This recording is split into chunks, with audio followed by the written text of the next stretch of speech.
अब हम लोग अजामिल, गज तथा गणिका के विषय में प्रचलित कथा जो है उसी से संपर्कित उस कहानी को जानेंगे और फिर उसके बाद रैदास के पद के बाद वाला अंश को समझेंगे।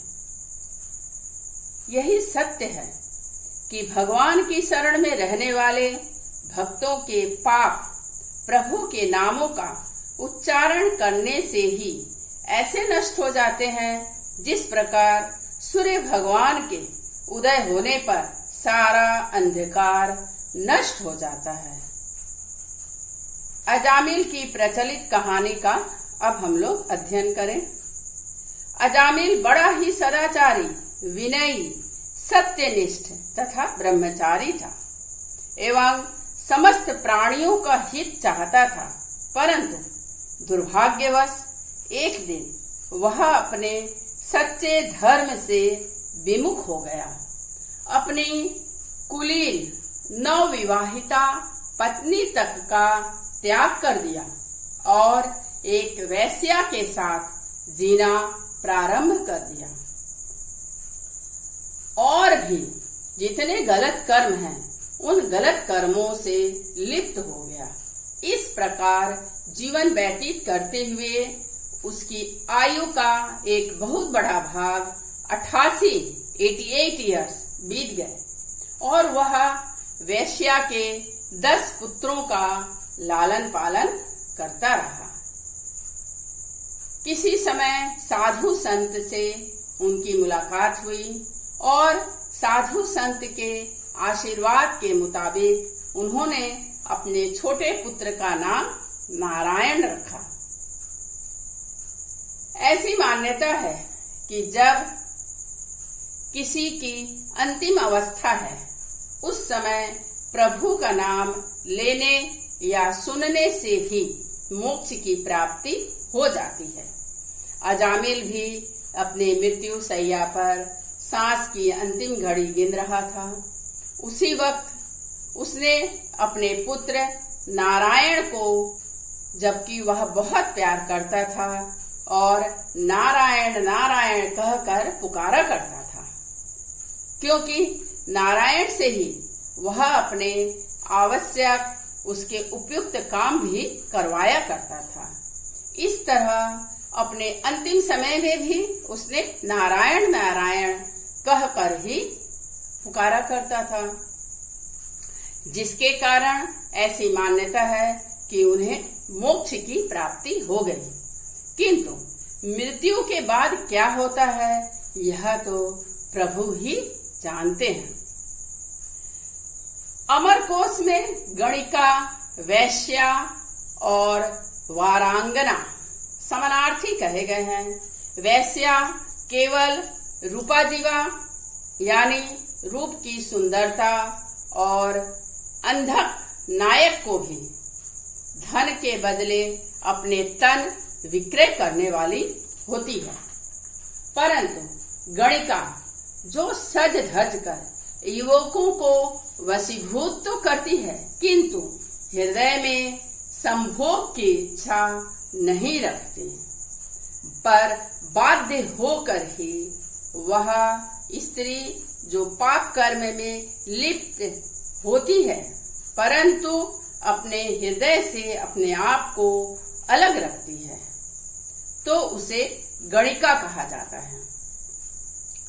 रैदास के प्रस्तुत पद में गणिका एक तोता रखी थी जिससे राम राम बुलवाया करती थी।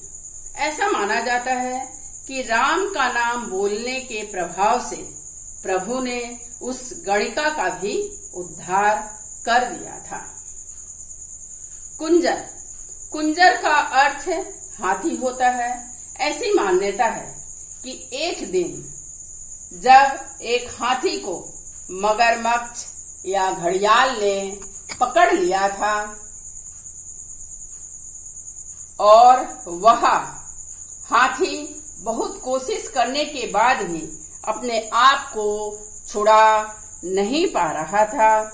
अंत में वह ईश्वर की प्रार्थना करने लगा और ईश्वर ने उसकी पुकार सुनी और तुरंत उपस्थित होकर हाथी को मगरमच्छ से मुक्त कर दिया। इस तरह हम लोग देख रहे हैं कि सिर्फ नाम स्मरण के कारण ही हाथी का भी उद्धार हो गया।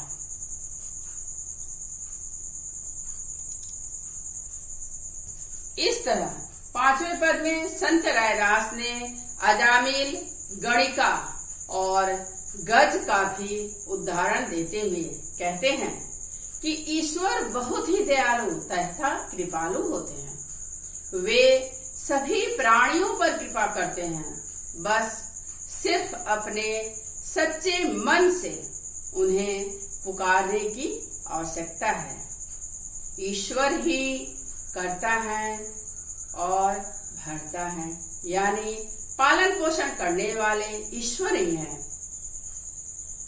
हम सभी के हाथ में हमारा समय है, हमारी बोली है, हमारा कर्म है, इतना ही हम कर सकते हैं।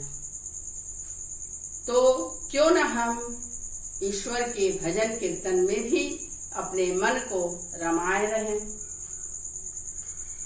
प्रत्येक प्राणी मात्र के लिए शांति की बड़ी आवश्यकता है। यह शांति आध्यात्मिक भावना से ही प्राप्त हो सकती है। ऐसे दुर्मति मुक्ति किए तो क्यों न तिरे रैदास रे। यहाँ कवि रैदास कहते हैं कि हे प्रभु, यदि आपने इस तरह से दुर्मति लोगों का भी उद्धार किया है तो निश्चय ही भगवान संत रैदास का भी उद्धार करेंगे और हम सभी का भी उद्धार करेंगे, यदि हम लोग सही रास्ते पर अपने जीवन यापन करें, सही तरीके से करें, ईमानदारी पूर्वक जीवन व्यतीत करें, जहाँ तक संभव हो सके एक दूसरों का उपकार भी करें, अपना भी सुरक्षा करें। इस तरह हम लोग इस निष्कर्ष पर पहुंचे हैं कि रैदास जैसे संतों के पद वह मार्ग दिखलाते हैं जिन पर चलने से मनुष्य एवं समग्र जीवों का कल्याण होता है। धन्यवाद। जय प्रभु। ओम शांति, ओम शांति, ओम शांति।